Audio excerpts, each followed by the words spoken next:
Okay, guys, today I'll be interviewing my friend Michael Lozier. He's the two best-selling author of The Law of Attraction, The Science of Attracting More of What You Want and Less of What You Don't Want. And his another book is The Law of Connection, The Science of Using NLP to Create Ideal Personal and Professional Relationship. Michael caught the attention of Oprah Winfrey, who interviewed him 4 times on her Soul Series radio show on Sirius XM satellite radio. Michael went on to enjoy a long year hosting his own show on Oprah and Friend Radio. How you doing, Michael? Hey, I'm doing good. I still have the Throwback Thursday memory. It was like 10 years ago, but I still have the graphic. So I'm very excited. Oh, wow. Yeah, well, thanks for having me today. Well, thank you for doing the interview. You were so kind to be patient with me for doing this. I'm very grateful for you, Michael. Okay, I would like to ask, why did you create this book, and how can it uncover our life purpose? Okay, well, you're talking about my new book, Your Life Purpose. Yeah, you're holding it up there too. Well, after Law of Attraction is like 17 years old, right? And everybody wanted me to write an advanced book, and there is no advanced book. There's one. It has everything. It has what you need to say, what you need to do, how you need to do it, the 3-step formula, the processes. It's got worksheets, it's got examples, it's got case studies. There's no need for a second book. So my publisher said, well, we want a second book. What else? And people really liked the way I wrote my book, Law of Attraction. They really liked the style. Well, that's because I understood the 4 learning styles. So cue my second book. My publisher said, can you write about what you know about how people learn and process information, because people really liked your book. So that was in 2009. So that's like 8 or 9 years ago. But in the meantime, I'm, my friends, I'm going to coffee shops with them, and I know a lot. I know a lot about human behavior. I know a lot about Law of Attraction, and I could hear people talking, and most people would always talk about being unfulfilled, or they'd compare their life to mine and say, wow, you're fulfilled, without using that word. And I would ask them what fulfills them, and a lot of people didn't know. Often at a coffee shop, the ones with the placemats, the old cafe style, I would write notes, and because I knew about their style, because I'm good at that, and because I knew about Law of Attraction, I would build a list, and I would come up with 4 or 5 needs that I think were important to them. And in my book, I start off with a list of, just looking for it. In the book, I start off with a list of 30 needs, and you can get a copy of these, and the book is a 5-step process. So we'll give you the address at the end of the show on how to download this. So after a 1-hour coffee meeting and through observation, because they were my friend, I also knew I would say this one, this one, this one, and this one. So I would say, I'm just going to make it up. So what if we could get adventure, community, leadership, and fun? My friend would say, you're kidding me, right? Like that would just totally get me excited. And then I would say, name a job that you had where these were missing. He said, oh, there was a job I just hated. Are you starting to see the relationship? When these fulfillment needs are missing, then people are experiencing joy. And that's what the purpose of this book is. The purpose of this book is so you figure out your life's purpose. But hopefully I made that easy for people. You see, your life's purpose is just to feel good. That's it. Like, really? Yeah, it's just to feel good. But the real question is, what makes me feel good? These all can make you feel good, but when you know what your top 4 are, then you become very focused. It's like, that's focused Johnny. It's like, okay, would I take that job? No. Why? Because I wouldn't get them met. Would I take this job? Yes. Why? Because I get it met. And particularly young people, they don't know what fulfills them and what doesn't. Some of them haven't had enough experience at work. So imagine if you're looking for a job, someone says, hey, Michael, you could be a crane operator. And I would say, I wouldn't get my needs met there. But it'd say, hey, Michael, would you go on stage and talk to 1,500 people? I say, oh, yeah. And I'd probably do it for free because I get my needs met. So you understand, once you know what your needs are, then you can say yes or no to things. This is important, everyone, to know. You don't have to say yes just because you were asked.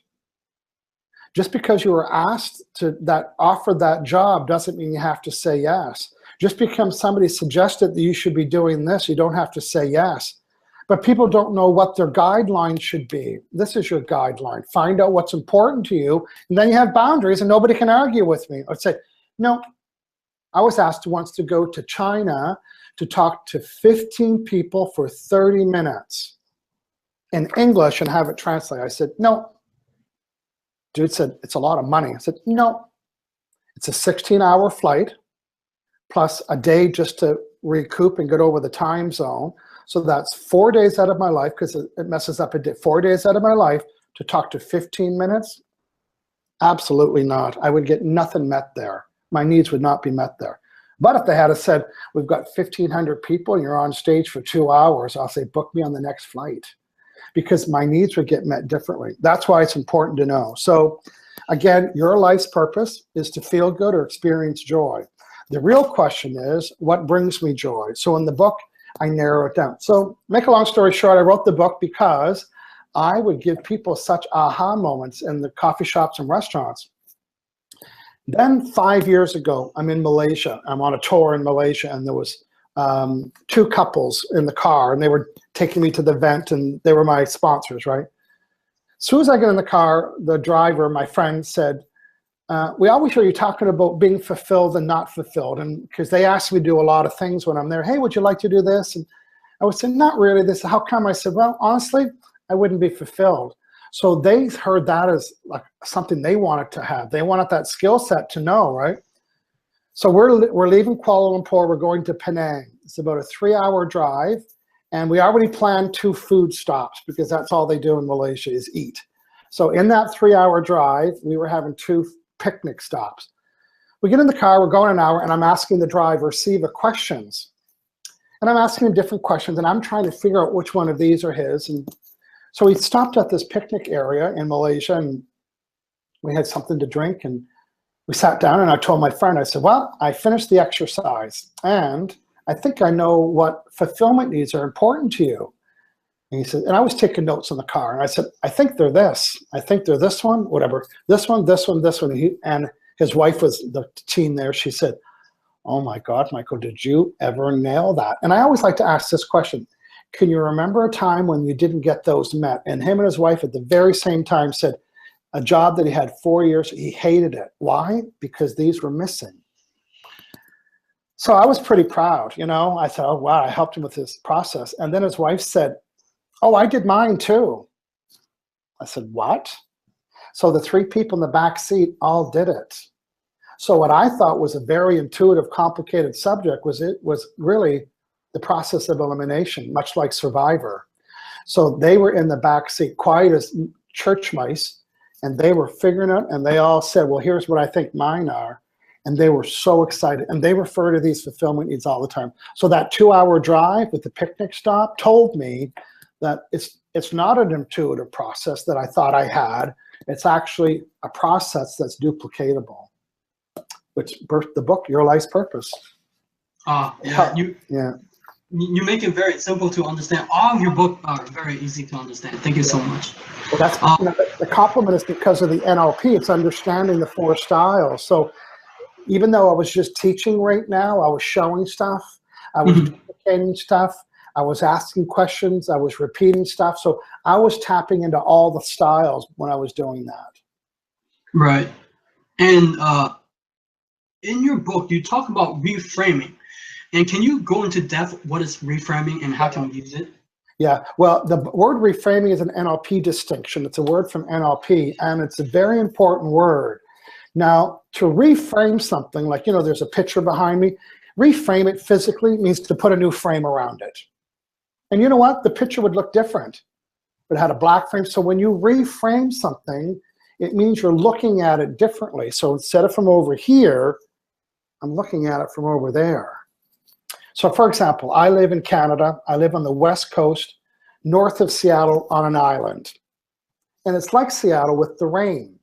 So people say, oh, I hear it rains there a lot. And so instead of, now I want to make it a positive twist, I want to reframe, I said, yes, and it's Canada's garden city. Matter of fact, There's more gardens and flowers in Victoria than any other country in Canada all year long. You see how I took the negative point of view? Now, you and I have done it. We talked about the glass is half full. So to reframe that, you would say the glass is half empty. That's what reframing means, is to look at something from a different point of view. So you're saying that we can turn a negative situation into a positive? Yeah, well, yes, you should be able to do that. You could say, yeah, and that's the skill set. And what it does, it sets a different tone. One time recently, they were talking about having to remember a phone number or something, and then I said, well, this new city got an area code change, and the woman was complaining about it, and it was like a waste of a complaint. She said, oh, sorry. I said, well, and here's how I reframed it. Everything's difficult at first, and my hunch is over the next couple days, you won't even remember what the old one was. Shut her up. She shut her up right on the spot. She said, you're right. Everything at first is a little difficult, but she said, I'll forget about this in 3 days. And it's like, yeah, I know, I just said that. So that's how you reframe bad news. Where I live, there's a lot of forest fires. That's bad news. The good news is that all the carbon from the trees, they fertilize so they actually burn forest on purpose. So it starts a new forest, because some of the forests are old, so there's nothing growing. There's no animals. It's too dark. There's no animal. There's no plants. There's no plants in the forest. So when there's a forest fire, the reframe is, now there'll be whole new life on that hill. There'll be animals. There'll be birds. They'll see how I made the positive story negative. Now, is it easy to do all the time? No, it's not. But it is a good way to help people get from a bad mood to a good mood. So it's a good question. It's called reframing. Reframing. And over the years, I have seen a lot of people struggling using the law of attraction. What can they do to use the law of attraction effectively, like really effectively? Well, the challenge with law of attraction, everybody thinks it's working when you attract positive things. Hey, I attracted money using law of attraction. Hey, I attracted a girlfriend using law of attraction. Hey, I just got a new client. But the real news is that law of attraction's on all the time. So when you're attracting the negative thing, you need to say the same thing. It's like, oh, look, I attracted this. I must have been sending a negative vibration. And then when you get a parking spot, you say, hey, I must have attracted this. I must have been sending a good vibration about the parking spot. And then somebody gets angry at you, and you should be able to say, I wonder why I attracted this. I must have been giving it attention. The word I'm wanting everyone to get to answer your question is the word accountability. So in other words, being accountable for everything that you attract. And accountable means 2 words in it, account and able. So accountable means that you're able to account for why you attract everything, even if you don't like it. So when you find the money and you get the client and somebody flirts with you and you win a prize or you get a parking space, when you get that, you can say, I can account for that because I've got good vibes about parking spaces. I've got good vibes about clients. That is why that's here. You see how I was able to account for why I attracted the positive things? Now, we need to be able to do the same thing around negative things. You need to be able to say, I can account for why that cancellation happened. Because you know what? I've been complaining about cancellations all day, and law of attraction matched it. You don't have to like it, but you need to be accountable for everything that you're attracting. And one way to reduce negative things is when you give negative things attention, ask the question, so what do I want instead? Oh, I'm thinking about clients canceling. Oh, what do I want instead? Oh, I love it when they keep their appointment. Remember last week I had eight people kept their appointment. That was friggin' awesome. I like that. See what happens. When you change your thoughts, the vibration changes. And now you're sending and offering a new vibration. And the only way to get a different result is to send a different vibration. So when you catch yourself giving attention to what you don't want, say, so what do I want? And then the words change, and then the vibration changes, and then the results change. What does success look like to you? Feeling good. If it was, did I feel good during this interview? Yeah, then it was successful. Did I do an awesome seminar last week with 250 people? Oh yes. Did I love it? Yeah, that was successful. Did I get paid well? Yeah, that was successful. So it could be money, or it could be getting my fulfillment needs met. It's just how I feel. If I did a seminar and didn't like it and didn't get the results, that wouldn't be very successful for me. Okay. Thank you so much for doing this interview with me. You've been so kind and nice to me. Thank you for taking the time. Where can we sorry about that, go ahead. Yeah, well, I want to give people the address. You know, the book is available on Amazon.yourcountry. You know, it's available all over the world. But if you want to get started, you can download the list. And on the bottom, I give instructions on how to start remember I said it's a 5-step process? Step number 1 is called the elimination round, like on Survivor. So download the list, read the instructions on how to do step 1 to narrow this list down, because you don't want all 30. You can go to hangoutwithmichael.com/life purpose. We'll send you this document, and then you can start step 1 so you can get more clarity about what fulfills you. Are you saying it's for free, right? This document is for free. The list of 30 needs is for free. I think the book is like $10 on Amazon. Really change your life for $10. Right. Actually, your book changed my life yes. Okay. Thank you. No, sorry. Go ahead. That's it for today for interviewing with Michael Lozier. Subscribe to my channel, like my video, and I'll see you next time.